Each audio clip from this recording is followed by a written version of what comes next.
मर्जे आला जहान तशय्युर आयतुल्लाह अल उज़्मा सैयद सादिक हुसैनी शिराज़ी दामजिल्लो के कलाम में हज़रत इमाम हसन मुज्तबा अलैहिस्सलाम की शख्सियत का तज़किरा।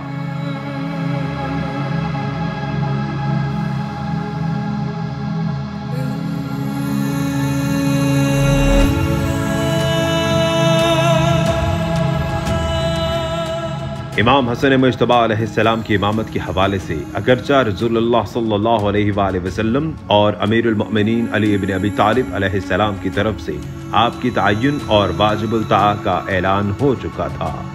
लेकिन उसके बावजूद आपकी इमामत की कबूलियत के लिए किसी पर कोई ज़बरदस्ती ना हुई और ना ही किसी के ऊपर आपकी पैरवी तामील की गई।